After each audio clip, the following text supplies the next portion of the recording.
Hello everybody, Jade Hamilton here, and I've got little Katie with me to do, Katie's one of my newer bears. She is a Cherry Berry Blizzard Dairy Queen ice cream Build-A-Bear. She's absolutely gorgeous, as you can see. She is a newborn size, and she's got these beautiful ombre effect patterns in blue and lavendery purple and red and pink and white all across her fur. And today she is joining me for Tiny Reborn Tuesday, or in my case Tiny Cub Tuesday, which is with our lovely friend Mel at Amorè Nursery, which is doing Teddy Bear Tuesday with Linda's Romper Room, and she's also doing on Wednesdays We Wear Pink, which is with Shara at Reborn Living Dolls. And also, because of her beautiful wildflower bib, we're going to join in Wild Wednesday with Penny and Keith at Playful Reborns. I'm so sorry, I know it's Saturday, but I've been trying to catch up with myself all week because I've had problems with my computer, I've had problems with my teeth, and I'm just kind of trying to race to catch up with everything. It feels a bit like Challenge Annika at the moment. We're also doing my lovely friend Jay at J Dolls UK's tag new doll clothes, because the outfit Katie's got on, I've put on somebody for the first time.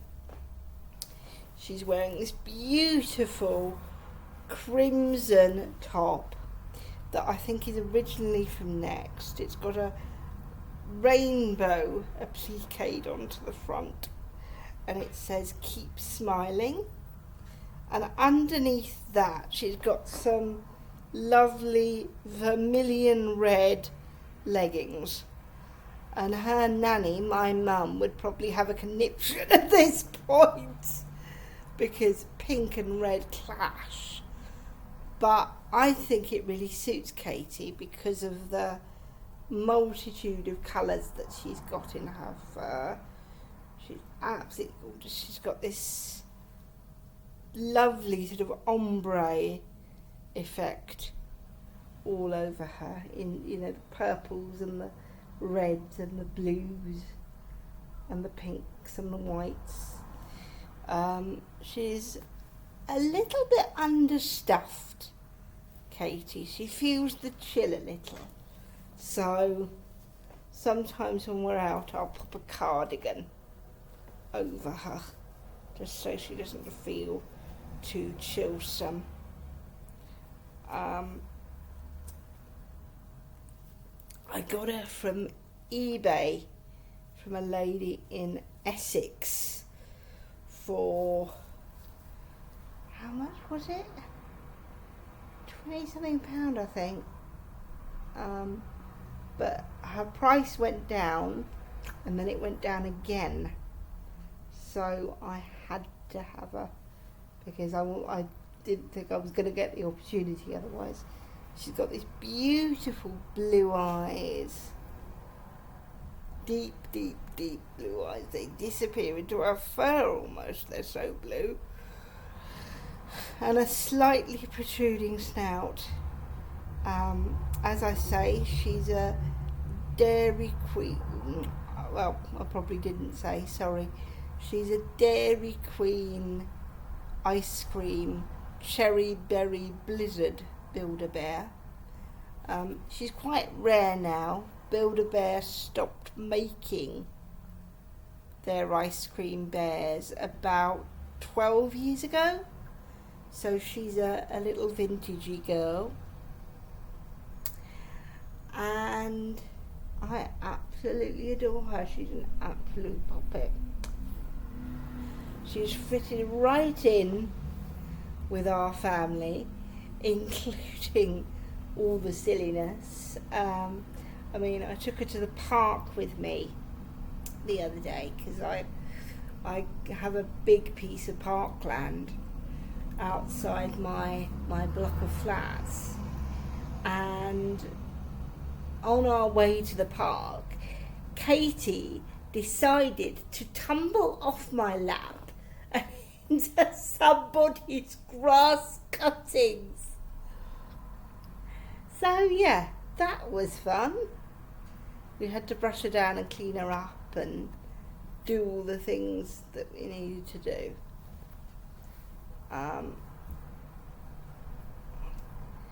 If you haven't subscribed to Mel, to Shara, to Linda at Linda's Romper Room, or to Penny and Keith at Playful Reborns, please do.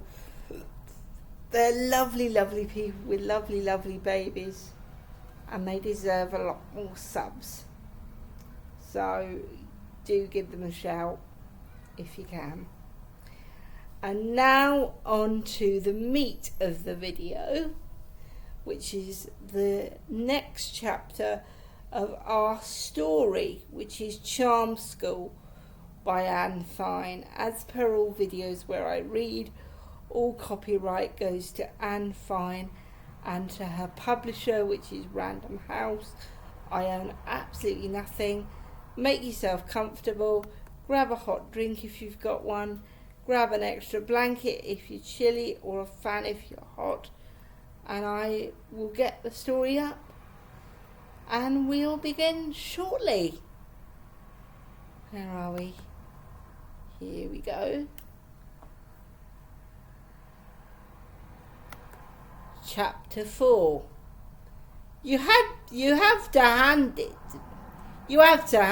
to Mrs. Opaline, Toby remarked on his next visit. You start a riot before she's even finished telling you off properly. She somehow managed to turn it into a class about taking off makeup. And so she had. As soon as it became clear Bonnie was stubbornly going to stick to her story of tripping as she so kindly cleared away Araminta's unfinished meal, Mrs. Opaline had simply given her one last helpless, reproachful look, then turned to poor, dripping Araminta. Holding her at arm's length, she said, with as much enthusiasm as she could muster, "Marvellous! The perfect opportunity to try out some cleansers. Thank you, dear Araminta, for giving us a chance to do some real testing." Bonnie felt terrible.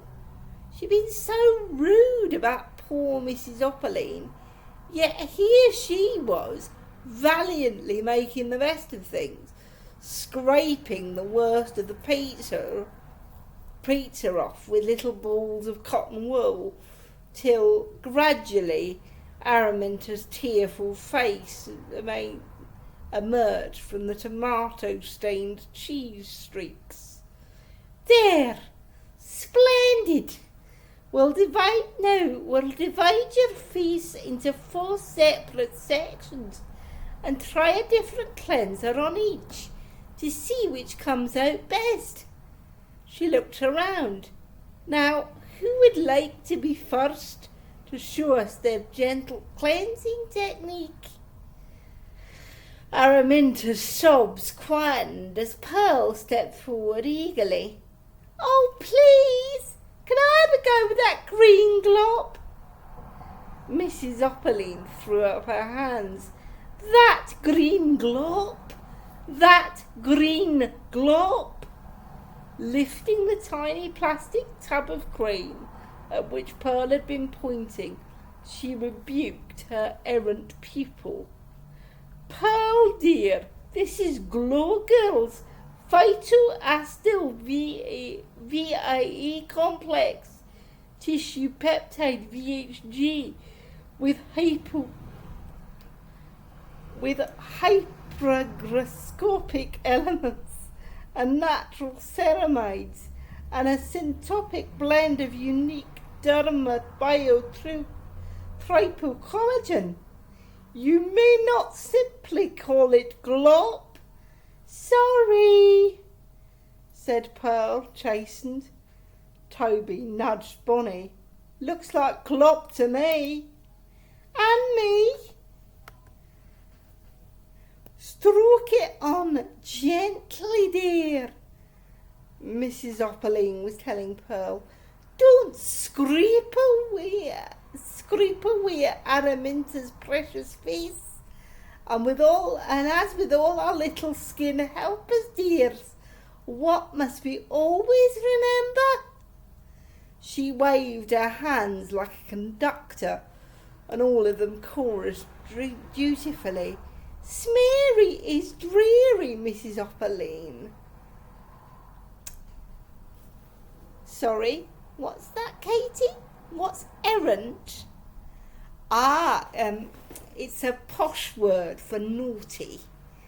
Because Pearl,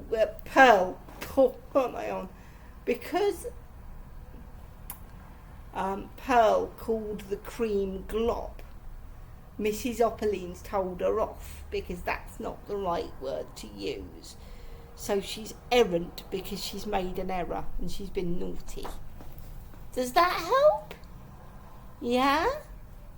Okay, so if you have another question, we can stop and you can ask me. All right, sweetie? Good girl. Smeary is dreary. Bonnie flipped off the sound. Phytolastil, she muttered scornfully. Tissue peptides. It's just pretend science so they can charge the earth for every teaspoon. But Pearl's quite right. All it really is glop. And if everyone suddenly stopped feeling halfway too ugly, all those glop factories would close overnight. Someone would lose an awful lot of money if that happened, but everyone else would keep a lot more. The factory owners ought to pay Mrs. Opperling to run this charm school, Toby said. In come these perfectly normal girls, and only one of them can end up winning the glycerin tiara, so all the rest go home feeling like rubbish and buy more glop. And clothes, and jewellery, and shoes, and perfume, and nail stuff, and hair stuff, and beauty books and magazines. She stared at Toby, horrified. That's what it's all for, really, isn't it? To make them buy more stuff. On and on and on. And if they're not buying fast enough, you simply tell them that swimsuits look different this year, or handbags have to be made out of raffia, or pink is yesterday's colour. It's like having an exam every day, and every now and then you get to have a big exam like this. One of them gets to come top and be the supreme queen. And all the rest go home feeling ugly and think they ought to try harder. So they waste more of their time shopping and even more of their money on stuff to try to look nicer. And they can't even cheer themselves up by having 2 slices of pizza. They have to go around half-starved in case they put on 1/4 ounce. And think their legs have turned into pillars in a multi-storey car park. She turned to Toby. It's very clever, really, isn't it? Too clever. Toby eyed her curiously. What do you mean? Just what I say. It's too clever. Hard to believe it's all a sort of accident. You don't think someone planned it? Wouldn't you? What? Some evil hand of fat glop factory owners sailing off on luxury holidays with all the loot they've made, laughing up their sleeves at all the silly people they've fooled into buying yet another set of clothes, because sleeves are much puffier this year, or skirts are much straighter. She narrowed her eyes suspiciously. You know, I wouldn't be at all surprised if they owned all the glossy magazines as well. Wouldn't that be the cleverest thing? And wouldn't it be a cheek? First, you rip everyone off by selling them 40 pages of fashion news, and then you sit back and watch them trailing around like sheep, ripping themselves off by buying stuff they'd never have thought of without you. No wonder they're laughing. Bonnie turned to stare through the glass. Do you suppose that Mrs. Opperline is in on it? Mrs. Opperline in the pay of the Glockmen? Do you really think so? I don't know. Together they watched Mrs. Opperline. As usual, she was all excited about something. This time it appeared to be yet another of the pretty tubes and pots and bottles spread on the tabletop at her side. Bonnie flicked up the sound. With lanolin filtrate, an especially selected Chionic derivative. Bonnie flicked the sound down again. I don't know, Toby said dubiously. She's never sounded like a fake to me. And she's such an honest face. I honestly think she believes it. Sincerely, all of it. Now it was Toby's turn to flick up the sound.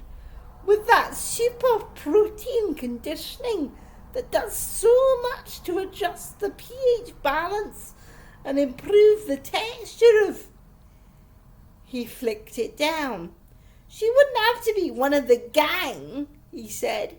In fact, it probably works better for them if she truly believes everything she says. Then she can't turn on them or spill the beans. She'll just go round her whole life spreading the word like a preacher. Smeary is dreary. You have to suffer to be beautiful. Yes. Bonnie swivelled on the chair. It's about as clever a plan as you can get. You set it off with a few fancy photographs, then sit back and watch people like Mrs. Opperline rush in and keep it going. Like unpaid police officers herding everyone along in the right direction. Walk as if you were dancing, Bonnie mimicked bitterly. Smile nicely, twirl neatly, keep your knees together. And when she's not around, there's all those little beauty helpers of hers to keep it going. Again she was mimicking. You're not going to eat both of those slices of pizza, are you? Do you realise it's fried? You don't look as if you fell to earth from Planet Fashion. They can be a whole lot worse than that, said Toby. At least the police have off days, have rest days. They never stop going on at one another, keeping themselves up to scratch. He flicked on the microphones in the corners of the room, where Mrs. Opperline's girls were scattering to get themselves ready for the Curls and Pearls show. Both of them listened. I think you should get your hair highlighted again, Serena was telling Cindy Lou. It's beginning to look just that tiny bit mousy. Perhaps the pink frock suits your colouring better, Amethyst was suggesting to Angelica.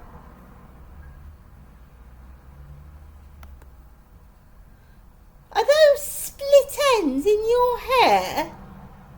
Sarah Jane was telling Esmeralda. Maybe it's time for a trim. sometimes just the tiniest bit uneven. Lulu was warning Suki, though it hardly shows at all from the front. Bonnie shook her head.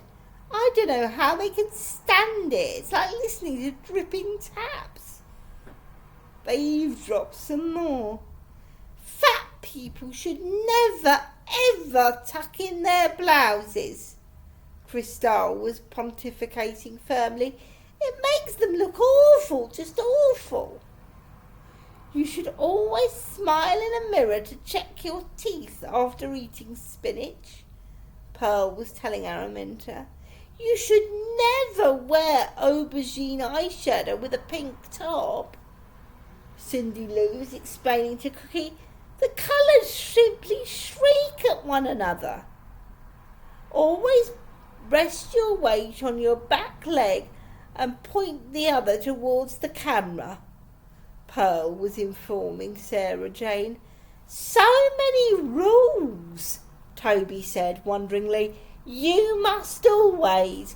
You should never. The magazines are full of rules, Bonnie told him. Well, not even rules, really. Orders. Don't wear this with that. Rub this in your face before you paint that on. Walk like this. Sit like that. It was like that in my nursery school, Toby remembered. Hang up your coat nicely. Put your wellies in the corner. Wash your hands before snack time. But you were 4. If any magazine I bought kept giving me orders, Toby said, I'd chuck it in the nearest bin. But they just try a bit harder. They watched Serena struggling into her outfit. They don't even buy clothes that fit them, Toby observed ruefully.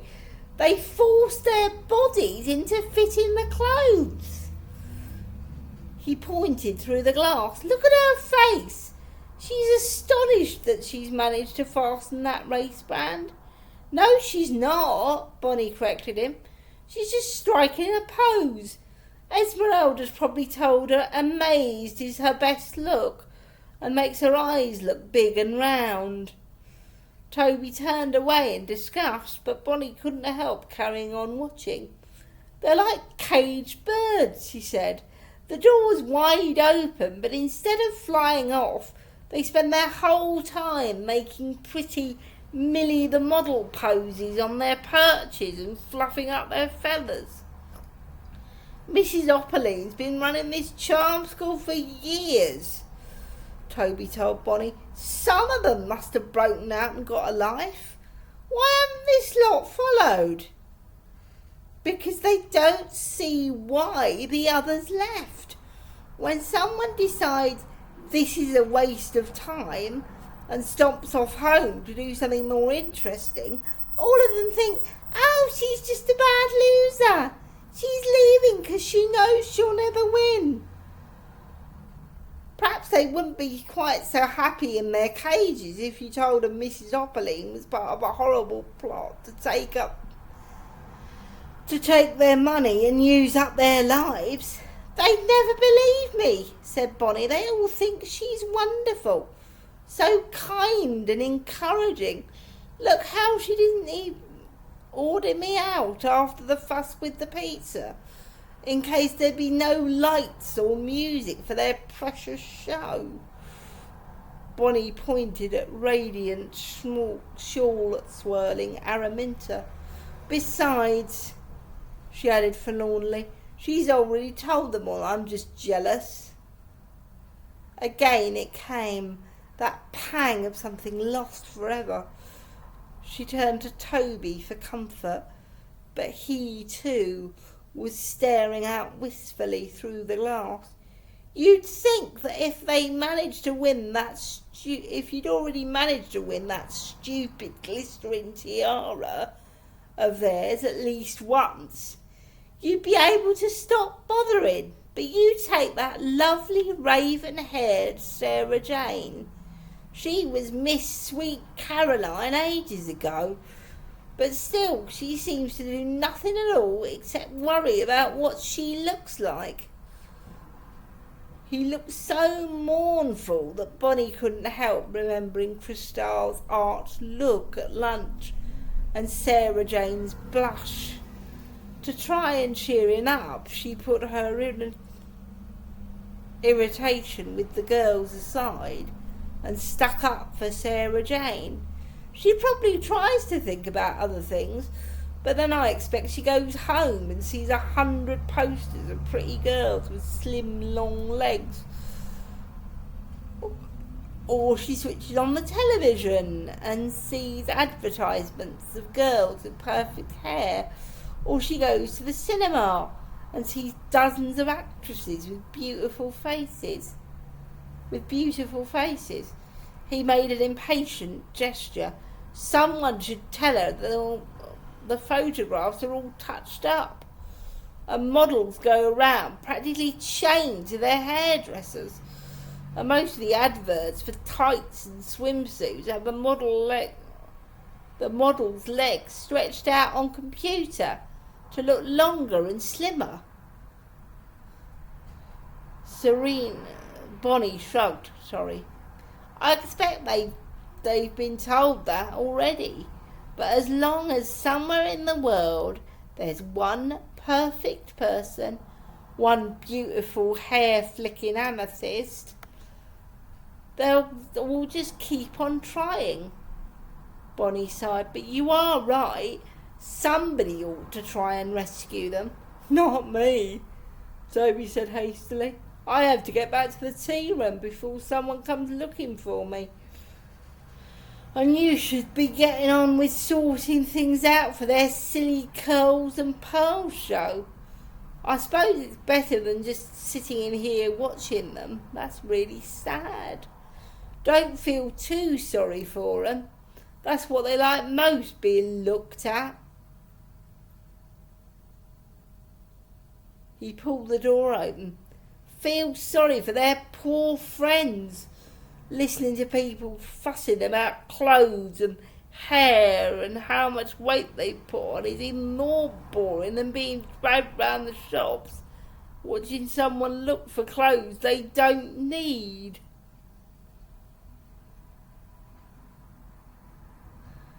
Bonnie grinned mischievously. Maybe some girls go to all this trouble to look nice for you. He waggled a finger at her. Don't kid yourself.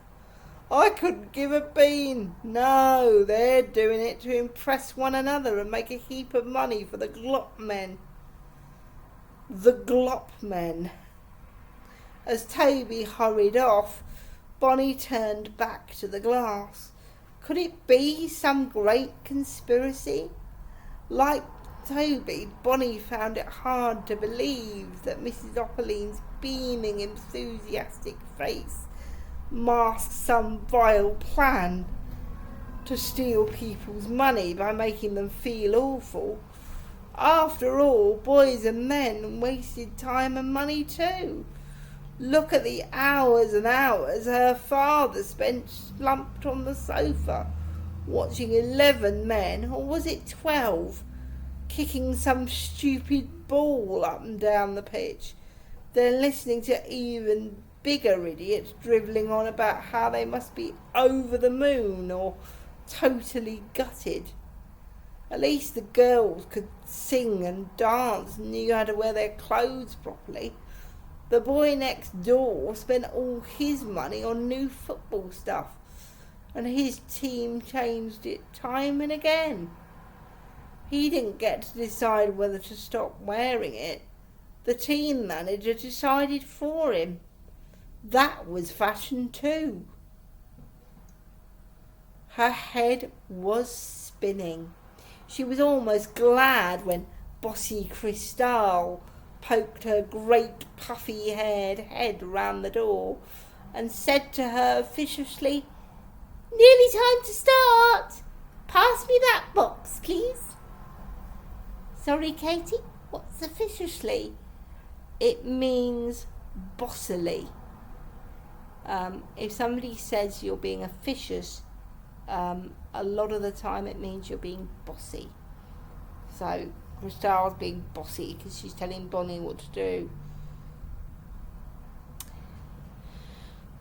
Bonnie looked behind her.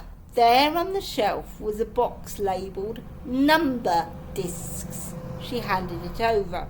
Christelle disappeared and Bonnie turned up the microphones to hear what was happening. In the far corner, Mrs. Opaline was putting the final touches to Lulu's cowboy sweetheart costume. Lulu was pouting at herself in the mirror. "Look at me, I look terrible." "I think you look very nice, dear." "No, I don't. I've got bags under my eyes and skin so dry it's almost cracking."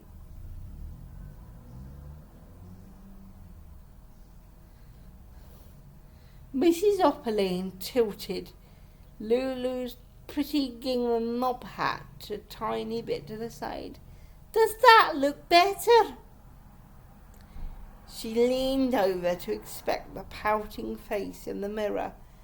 "Have you been going around without a sun hat, dear? I hope you haven't been forgetting the names of your dreaded skin enemies."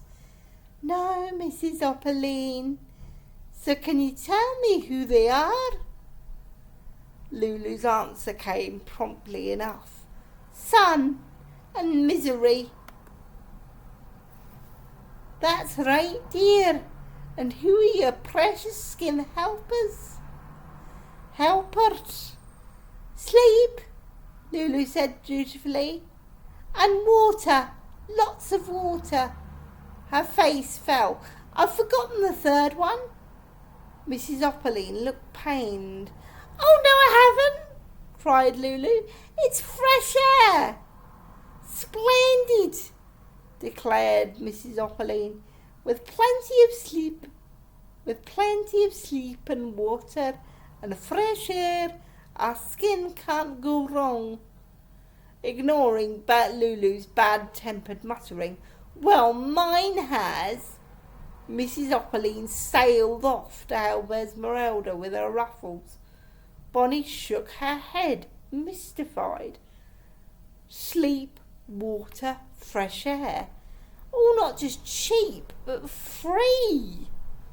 How could Mrs. Opaline be part of some fiendish plot to take people's money? Surely if that were true, she'd be busy trying to persuade poor Lulu that what she needed was a costly pot of Glamour-Puss face cream or an expensive tube of Skin So Soft. And now Bonnie thought about it, even when Mrs. Opaline had been going on earlier about face packs and elbow bleachers and stuff like that. She'd always saved her real enthusiasm for using up things like squeezed lemon halves and old breakfast oatmeal. No money in those. Anyone trying to help the Glop men get rich quick would definitely have the sense to say that only rich girl bio-face smooth with added Lano smarm and derma tinted gloss glaze at £20 a tub would do the trick on Lulu's face, and Mrs. Opaline hadn't. In fact, she'd said as many sensible as silly things. Stay off the fried foods, eat fresh fruit and vegetables, drink plain old water, not those sugary fizzy drinks. It might have been Bonnie's mother talking. Toby was right. She must believe it all. The only problem was that she took it all so seriously, and so did they. It had become the only thing that mattered. It was the most important thing in their lives. Somehow, with all this fussing, they'd forgotten how very rich and big and deep living could be. When Bonnie thought about it, she realised that all that morning She never once heard one of them turn to another and say, "I missed you at swim club. Wouldn't that muss up their hair?" Or, "Are you coming camping this weekend?" What scruffs they'd end up looking. Or even meet you in the library on Saturday morning. Oh no, they'd miss a whole 4 hours down the shops.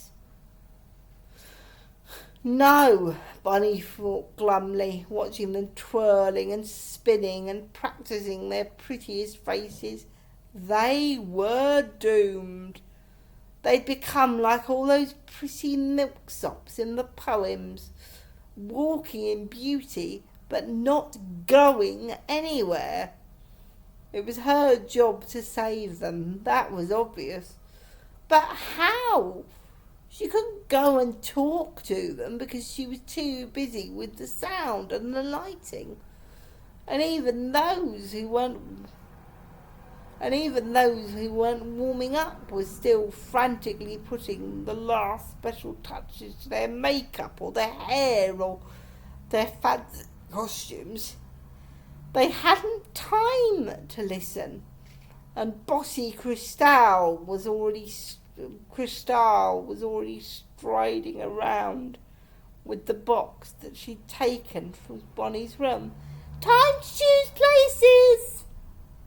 One by one, each of them shut her eyes, carefully so as not to smudge her makeup, whispered her own particular lucky chant, and picked out a coloured disc stamped with a number. 8! Cookie chortled. "It's my lucky number." Lulu inspected her own disc. 5, she groaned. "Right in the middle. Who's going to remember anything you do if you're right in the middle?" 1! Serena's eyes shone with delight, though she said in pretend horror, "Oh, it's awful going first. It's just horrible, horrible." Cindy Lou picked her number. "Goody! I'm last. Everyone remembers the last one." One by one, each of them peeled the paper backing off their disc and stuck the number on their music tape before bringing it to Bonnie. They hadn't forgotten the incident with the pizza, she could tell, but no one wanted to get on the wrong side of her before the show, so they were all smiles and sweet voices. "You will remember how I want my spotlight, won't you? If I sing too softly, please turn down the backing tape. My floodlights must stay on for the whole dance, you know. Don't forget that my drum rolls get louder and louder." Bonnie took notes and put the tapes in order carefully. After all, if she was going to try and save them, it would be a whole lot easier if they liked and trusted her. And all that squabbling at the lunch table hadn't made the best start to that. So she was as friendly as she could be, nodding and smiling as they trooped in, and reassuring them when terribly nervous. They explained what they wanted again, over and over. And all the time Bonnie was secretly hoping that Araminta would come in again, just to check about her lights and her snowflakes. This time Bonnie would get things right. First she would say how sorry she was the two of them had ended up quarrelling so horribly earlier. Then she'd apologise again about the pizza. And after that, she'd throw herself on Araminta's mercy and beg her help in telling everyone how they were being used and how they could be so much happier if they had other things to think about than just being pretty. Bonnie worked it out in her mind. Araminta would sidle in, looking a little bit pouty and nervous. But once she was absolutely sure Bonnie meant what she said, she'd listen carefully. When Bonnie explained about the Glot men, Araminta would look shocked and say, "Oh, let me help. We must explain to everyone. And now we're friends again. Please call me Minty." It was almost a surprise when Araminta pushed open the door and stood there, not halfway ready to be friends again, but scowling horribly.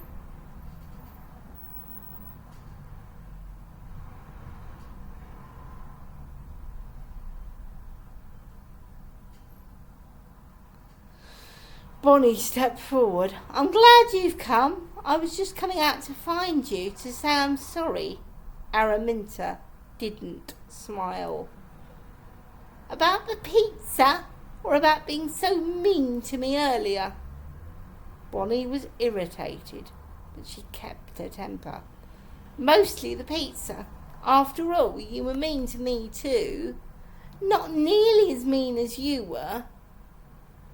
"Oh, please don't let's argue."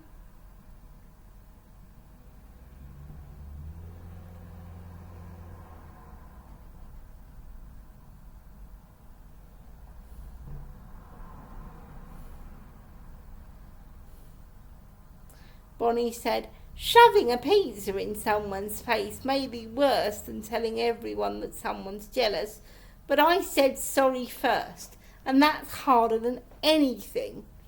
Araminta was still making a grumpy, "I'm not convinced" face. The meeting really wasn't going as well as Bonnie expected. But she pressed on because it was important. "But we have to be friends again, because I really need your help." "My help? Why?" She looked so suspicious that Bonnie knew it wouldn't work. Araminta wasn't going to listen, and if she did, she wouldn't be convinced. And if she were, she wouldn't help. It was quite hopeless. Or was it? In a flash, the idea came. "Oh," said Bonnie innocently, "I just had a little plan to please Mrs. Opaline, so she'll forgive me for behaving so badly." "Please Mrs. Opaline?" Araminta's eyes lit up, as Bonnie knew they would. Then she made a face and said contemptuously, "Now how would someone like you be able to please Mrs. Opaline? It's impossible. She only has to look at you to get nervous. There's nothing you could do that would please her, except not cause any more trouble." "There is," said Bonnie, "and I am going to do it." Again, the glint shone in Araminta's eyes.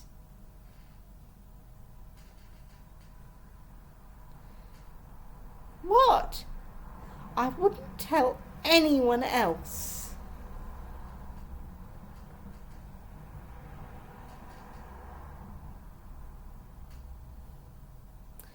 said Bonnie. "But I'll tell you.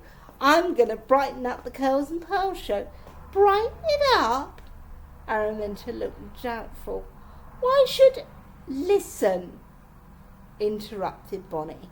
"How many Curls and Pearls shows have you been in, Araminta?" "This is my 7th, Araminta said. "And how many do you think Mrs. Opaline has judged?" Araminta rolled her eyes upwards as she did the counting. "Well, she's been running them since my half-sister went to Hooper Road School, and now she's getting on for 22, and there are 3 a year, and so—" Araminta's eyes widened. "She must have watched nearly 50. "Exactly," said Bonnie. 50 Curls and Pearls shows. She must have seen every dance and heard every song a dozen times. I'm sure she'd be delighted if someone fixed up something different. I bet she'd love a big surprise. Araminta was weakening. Bonnie could tell. The charm school girls would do anything to please Mrs. Opaline, especially on the day she chose the winner of the glistering tiara. Bonnie felt a bit bad about being so sneaky with someone who'd come so close to being her friend, and whom she'd already upset by covering in pizza. But it was all in a good cause. The girls really should be saved from wasting any more of her lives. By leaning closer, Bonnie whispered in Araminta's ear, "Don't you think Mrs. Opaline would be thrilled with someone who arranged a nice surprise for her? Something really different. Just for once. Don't you think she might even want to give them extra points?" Araminta drew breath sharply. "Extra points? Not for me, obviously," Bonnie said casually, "because I'm not in the competition." "I am, though," Araminta said, thinking fast. "Oh, yes," said Bonnie. "You are." She shrugged so innocently. "I suppose you might end up getting the extra points you would have given me as well." "Why, you might end up getting so many you walk off with a glistering tiara." She peeped slyly at Araminta, whose eyes were glittering with desire. "The glistering tiara! Miss Supreme Queen! Me! Oh, yes!" She spread her arms as if she were catching golden coins falling from heaven. "Oh, yes! The glistering tiara! Me!" Breaking off suddenly, she turned to Bonnie. "But how do I know I can trust you? You've never seemed to bother about Mrs. Opaline having nice surprises before. Quite the opposite. You've given her several nasty ones. And me too. So how do I know you're not just trying to get me into trouble? How do I know you don't want to win a crown of your own? The spiteful Miss Sparky crown." Turning on Araminta the same deeply reproachful look that Mrs. Opaline had given her earlier, Bonnie put her hand on her heart and said in all honesty, "I swear to you, Araminta, I am doing this for the very, very best of reasons." Had she missed something? Did Mrs. Opaline dish out marshmallow hearts along with the handy hints every Saturday morning? For suddenly Araminta was smiling happily from ear to ear. Reaching out to take Bonnie's hands, she spun her round and round, just like before. "Yes!" she said excitedly. "Let's do it! Let's do it together! It'll be enormous fun! And we'll give darling Mrs. Opaline such a surprise." Chapter 5. Serena was first. Crossing her fingers for luck, she tripped up the steps onto the stage dressed in a frilly white bo-peep frock and carrying a hook garlanded with ribbons. Bonnie wound the big handle labelled Backdrop 1 and down behind Serena unfurled a painted farmyard scene with crooked walls and horses peering over stable doors. Serena wheeled a cardboard wishing well onto the stage.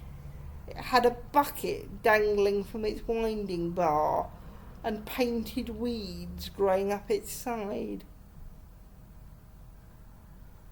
Serena turned her back to brush an invisible speck of dust from one of the frills on her frock. "Quick, Araminta," she whispered through the only microphone still on. "Sound out. Push the well over the trapdoor." Araminta dashed on the stage and pushed the cardboard well a few inches over. Then she glanced up at Bonnie at the controls and put her thumbs up.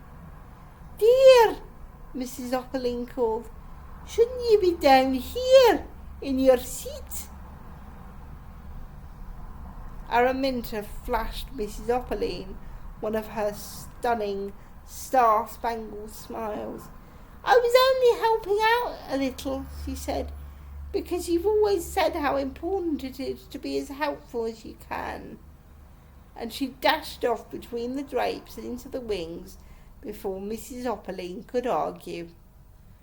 Serena turned her back to the audience, Serena turned back, and gave the audience her prettiest smile. With her marking pencil in her hand, Mrs. Opperling gave her a little wave. "As soon as you're ready, dear." Serena nodded at Bonnie through the glass, and Bonnie slid the first tape into the cassette player.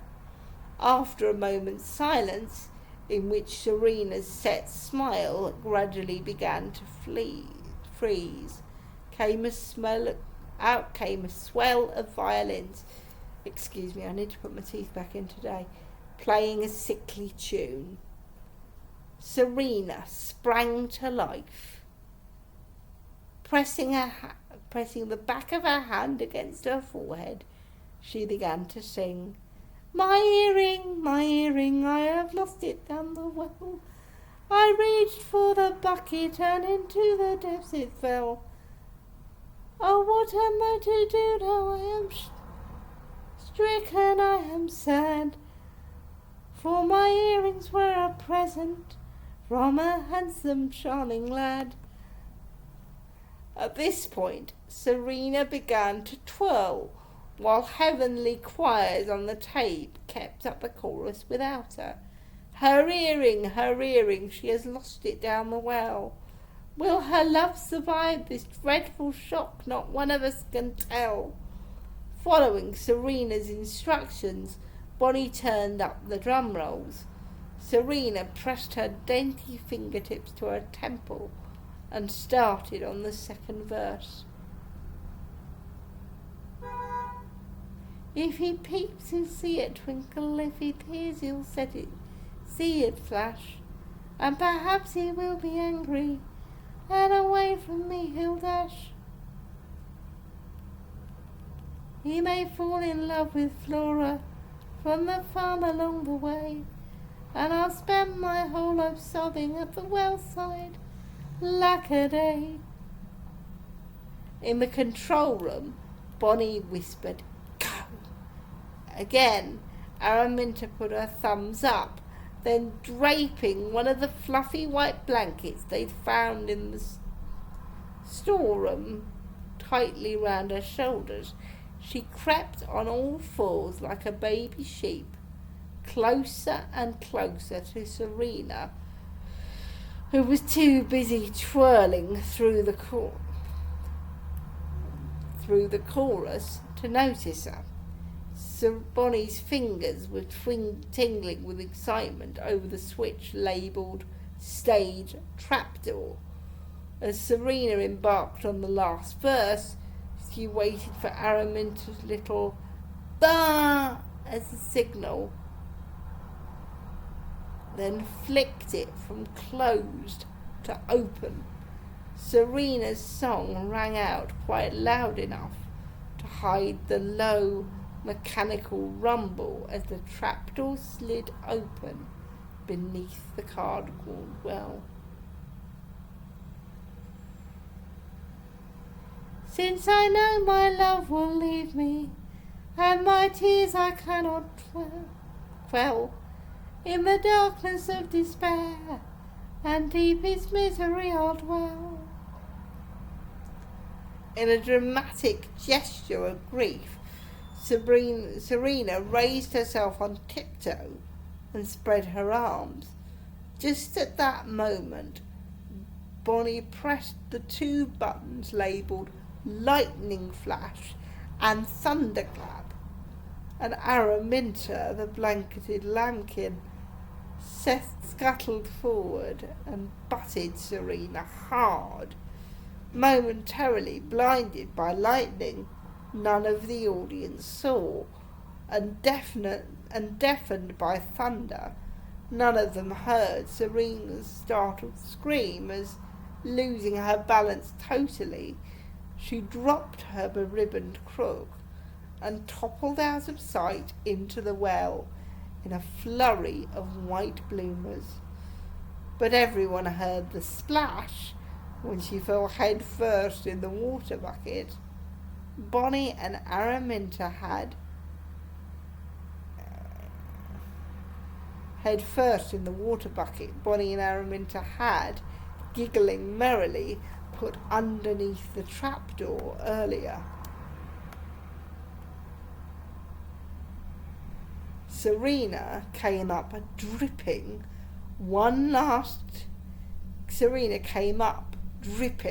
just in time to hear the imposter sheep singing two new lines to her song. And two maidens well, the world over, the sad news this sheep will tell. Now how she's gone to join her earrings at the bottom of the well. Everyone cheered.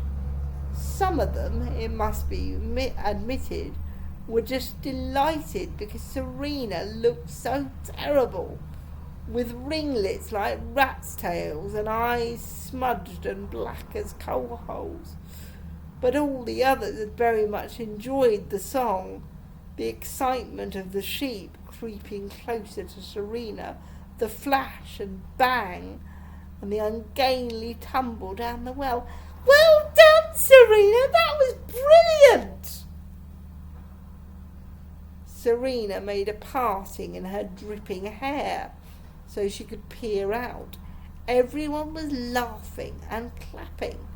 She took a moment, wondering whether to giggle or cry, and then, deciding it would be a whole lot smarter to make the best of things, she spread her hands modestly. I just thought you'd like something a little different, she said. And it was fun. Everyone looked at Mrs. Opaline to see what she made of this change of plan. But though she looked rather dubious, and anyone could tell she wasn't very much at ease with Serena's tangled wet hair and ruined makeup, she was still Mrs. Opaline, and couldn't help saying something nice. She hesitated, very authentic, dear. Not knowing what authentic meant, Serena took it for a compliment and smiled very prettily all the way back down the stairs to her seat. Araminta waved frantically at Bonnie and pointed to the microphone. Bonnie switched to sound in. You were right! Araminta whispered excitedly. Mrs. Opaline's enjoying it! She did want to change! She didn't have time to say any more because Mrs. Opaline was already calling, Next! Esmeralda was next. Smoothing her slinky green skirt, she took her place on the stage. In her bright yellow top, with matching petal hat, she looked exactly as she'd planned, like a willowy spring flower. Bonnie flicked switches till the stage took on a sunlit hue.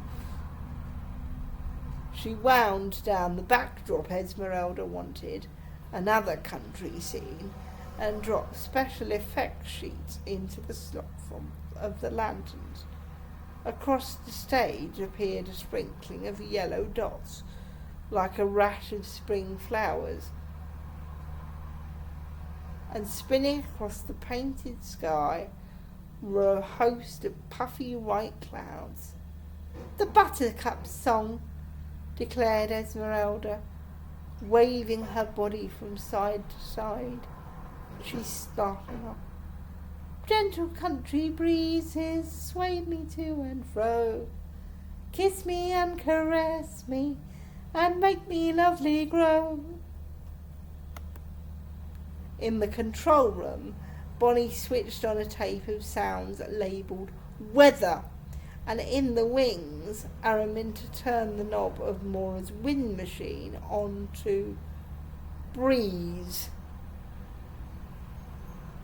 On the stage, Esmeralda's petal hat lifted and fluttered prettily, but on she sang, "Lovely winds of heaven, raise my petals high, to keep me ever busy, worshipping the sky."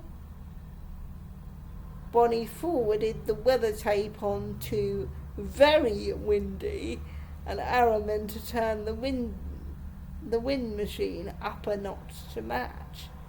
Esmeralda looked startled as her petals flapped violently. Clutching the rim of her hat, she raised her voice above the gathering sound and embarked on her third verse. "Fearful storms of winter shall not come my way. Safe and warm I stand here on this mild spring day."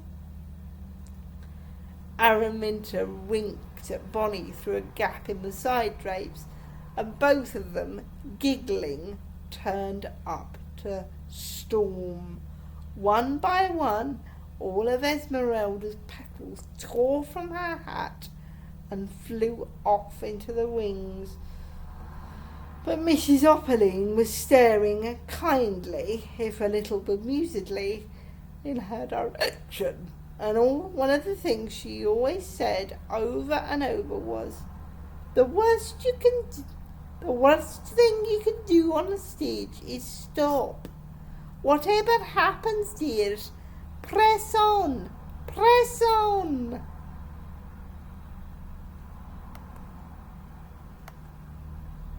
So, bravely gripping the last remaining shreds of her hat rim, Esmeralda sang on. "What care I for trumpets? I shall have no fear. A proud and yellow buttercup, simple flower of cheer." On the last note, Bonnie switched up to trumpet. Instantly switched up to tempest, What's a tempest? It's a very, very strong wind. Instantly, both halves of Esmeralda's little buttercup outfit ripped off and swirled away into the wings. Determined not to fail at the last minute, Esmeralda resolutely hauled out the last verse in her vest and knickers. "See me in my beauty, see me, watch me in my pride, a glorious golden buttercup, springtime's happy bride." Still grinning at one another, Bonnie and Araminta switched it to off. Just for a moment, Bonnie feared there might have been some electrical fault, because out in the big room, the noise seemed to be carrying on without fading. But then she realised it was all the others, roaring their approval. "Esmeralda, that was the funniest thing I'd ever seen! Brilliant! You're so clever, keeping it secret to the show. You never told us you were good at comedy skits." While they were all applauding long and loud, Araminta rushed round the back of the stage and lifted Esmeralda's slinky skirt off the lantern from which it was dangling. She ran on stage and handed it to Esmeralda, who hugged it to her body and proudly took bow after bow. Then, nervously,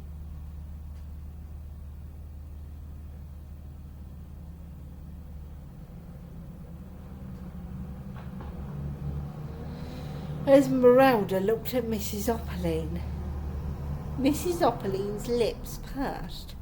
On the one hand, here was a girl with blown-about hair standing unashamedly on a stage in her underwear. But on the other hand, everyone was cheering frantically, and she did so want all of her girls to be happy. "Well, dear," said Mrs. Opaline at last, choosing her words with Claire, "that was a shade outlandish, I suppose, but I think everyone enjoyed it thoroughly." Esmeralda beamed. She wasn't quite sure what outlandish meant, but she knew about enjoying things. Thoroughly, especially warm applause. In fact, she wouldn't mind trying the song all over again sometime soon. She could do it even better. She could even put in some of those silly faces she made to amuse her baby sister. And she could rewrite the words of the song so it was a weather forecaster standing there. That would be even funnier. Or she could... "Next!" called Mrs. Opaline firmly. Amethyst floated up the steps onto the stage, flicked her hair, and stood shyly in her glorious silver gown, cradling a glittering wand. She couldn't help feeling a little bit more nervous than usual. The other two had such very exciting acts. They'd been such fun to watch, and all she had was, well, never mind. What was it Mrs. Opaline said? What Mrs. Opaline always said was, "Don't waste time wishing yourself like other people. Just make the best of what you have." What she had was pretty unexciting, but she'd make the very best of it. "I'm going to perform the Dance of the Evening Star," she explained to them carefully. "I'm going to be starlight. As evening falls around me, I wake and flutter to and fro, touching the wonders of nature lightly with my starry wand." She waved it to show them. "And everything glitters with starlight just for me, because everything loves me so much." In the control room, Bonnie shook her head in amazement that anyone would willingly dance something so soppy. She couldn't imagine anything more likely to banish any lingering doubts that she might have had that she was doing Mrs. Opaline's girls a giant favour, sparking up their curls and pearls show. "Anyway," went on Amethyst, "I dance all night, except that obviously in the dance the night only lasts 2 minutes. Then I curl up in my forest dell and fall asleep, and daybreak comes. Then I wake up and free." "Lovely, lovely," said Mrs. Opaline, filled with relief that one of her precious girls at least was planning something more ladylike and traditional. "Lovely, dear Amethyst. I do look forward to seeing how very elegantly you can flee." Amethyst smiled. Her beautiful face lit up. "Yes," she admitted, "I've been practicing fleeing." She turned to the glass window and nodded at Bonnie, who'd slid in music tape number 3, and wound down the forest backdrop Amethyst had chosen earlier. Amethyst curled into a neat silver ball, and everyone waited. Out swelled the music. As its busy first bars grew within moments to a more sleepy going-to-bed sort of melody, the silver ball that was Amethyst gradually uncurled a little, and the glittering wand waved gracefully in the air.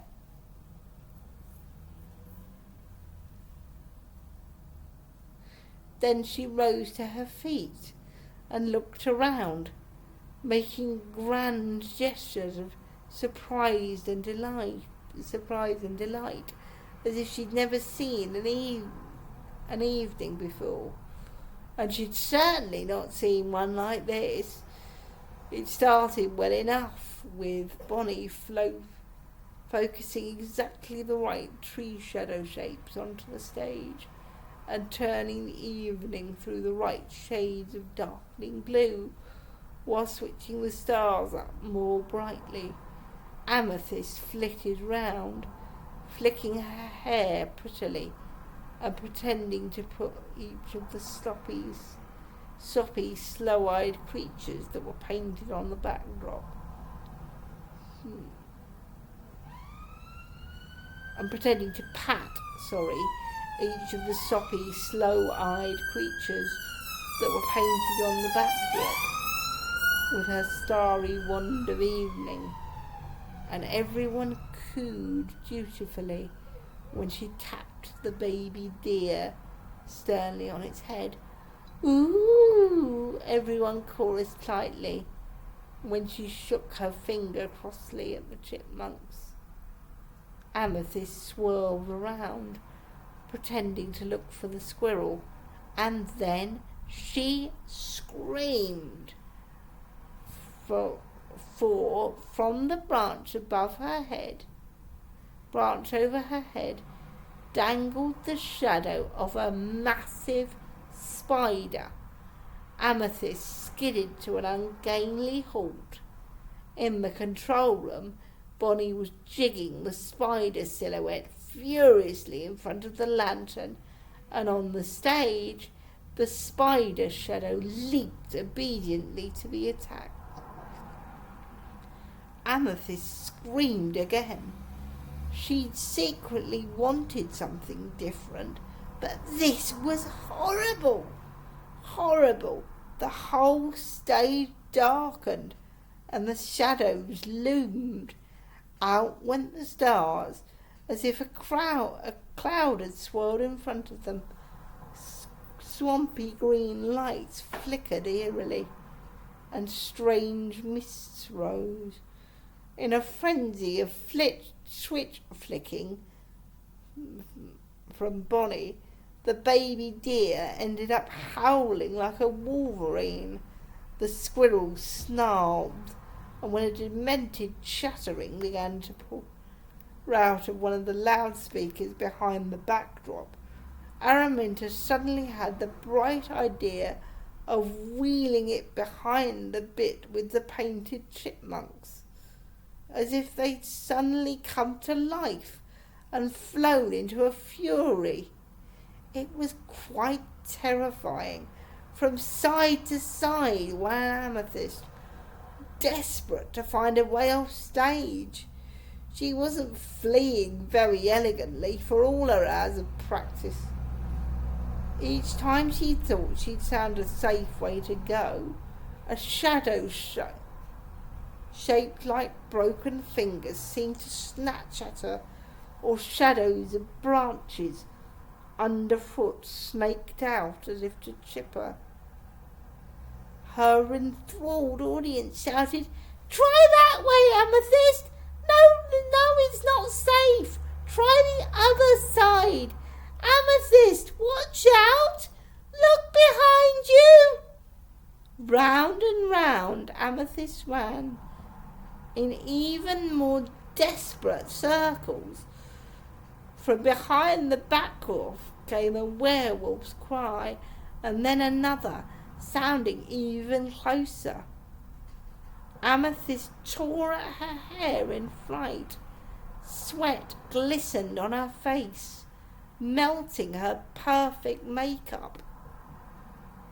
Her lovely features twisted in terror, and in the end she did the only thing she could think of, and burled herself back in a silver ball on the floor, covering her eyes with her fingers.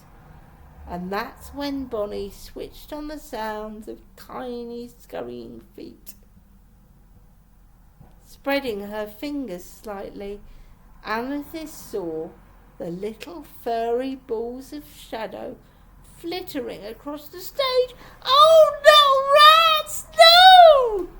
Amethyst jumped to her feet and started beating at them with her glittering wand.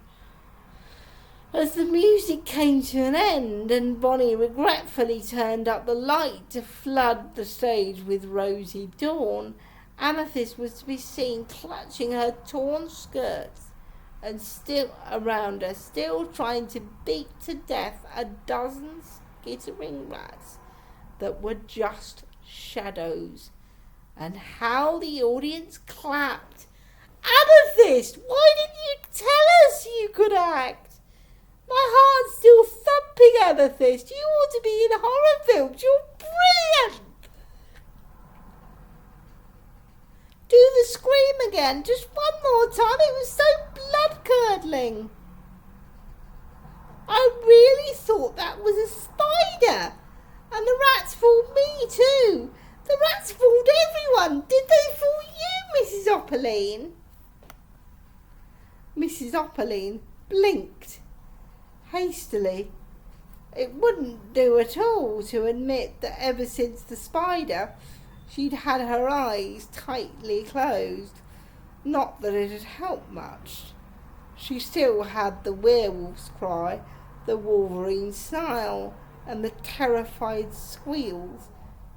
She still heard the werewolf's cry, the Wolverine snarl, and the terrified squeals from everyone around her.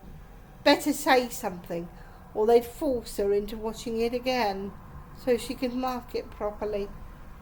Gratifyingly macabre, dear. Amethyst smiled bravely.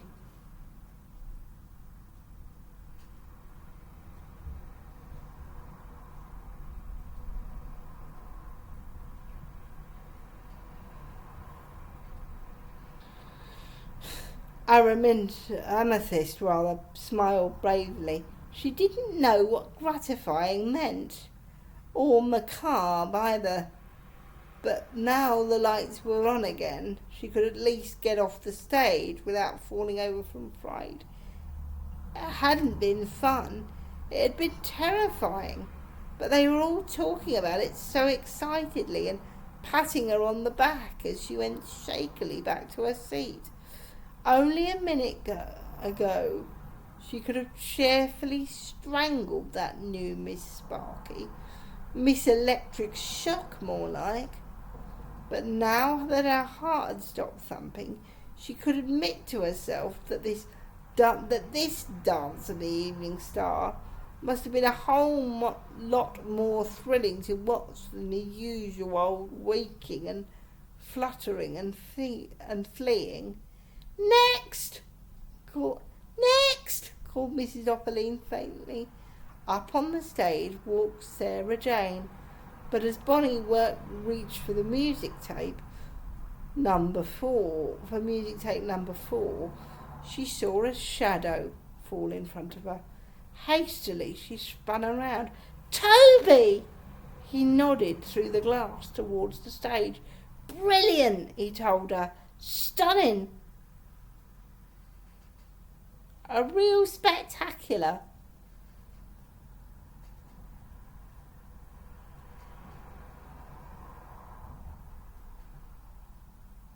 It's quite amazing how much you picked up in one short day. Araminta's been helping. It turns out she knows a whole lot more than she even realised. She's a real star at..." He wasn't listening. He was looking worried. "But you must promise me you won't make a fool of Sarah Jane." Bonnie couldn't help staring. "Oh, come on," she managed to get out at last. If it's all right for the others, then it's all right for her. Sarah Jane is no different." "She is to me," Toby said stubbornly. He blushed. "I know that she can be as silly as all the others, but I still don't want her ending up head down in a well with her bloomers showing, or singing in her vest and knickers, or running round screaming. Nothing wrong with that," Bonnie said, equally stubbornly. "They're all enjoying it, you can tell. It doesn't matter if she does it," Toby said. "It just matters that she gets to choose, and you haven't asked her." Bonnie was silent. It was no more than the truth, but they were halfway through the show now. She wasn't going to stop for anyone. Bonnie turned back to the controls. "Sorry, Toby," she said firmly.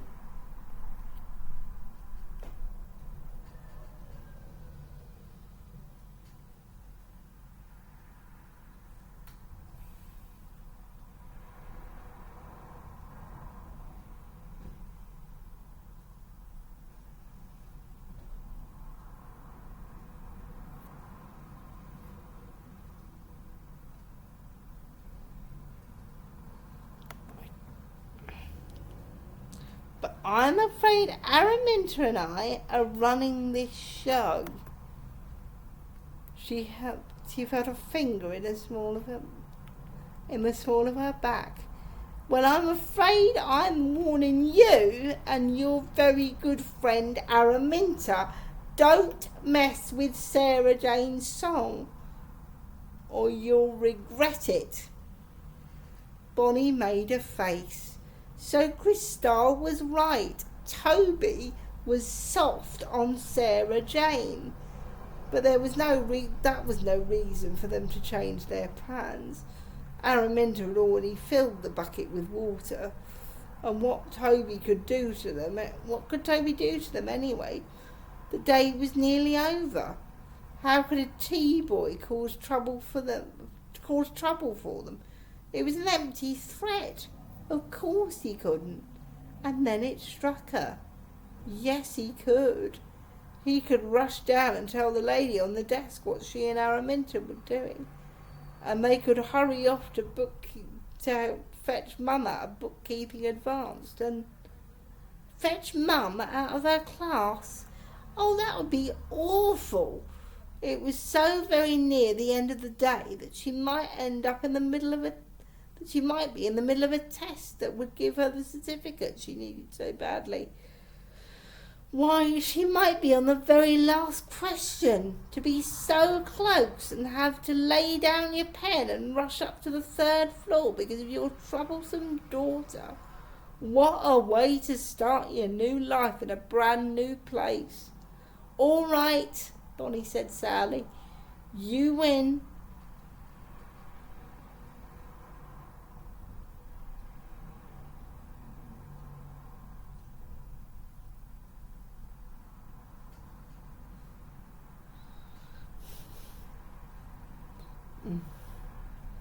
But then suddenly, ringing in her ears again, as if she'd somehow pressed the echo switch, she heard the little phrase he'd used to warn her so sternly, "You and your very good friend Araminta." And suddenly she didn't mind. Let Sarah Jane get on and do her bit in the Curls and Pearls show as soppily as she planned, if it mattered so much to Toby, and it obviously did. She'd just sit back and watch, with her good friend Araminta. "All right," she said again, a lot more cheerfully. "We won't do anything to Sarah Jane. And that's a promise." We're going to leave it there for today. But thank you so much, everybody, for watching, subscribing, commenting. It really makes my day when you do. Do give Linda at Linda's Romper Room, Shara at Reborn Living Dolls, Penny at Playful Reborns, and Mel at Melamori Nursery a shout out if you can. They're all lovely ladies with lovely babies, and they deserve a lot more subs and a lot more love. So do give them as much love as you can. And Katie and I will see you again soon for another story. Can you wave, Katie? Good girl. You're waving already, aren't you, darling? Thank you so much, everybody, for watching, subscribing, commenting. Honestly, it makes my day. And cheerio!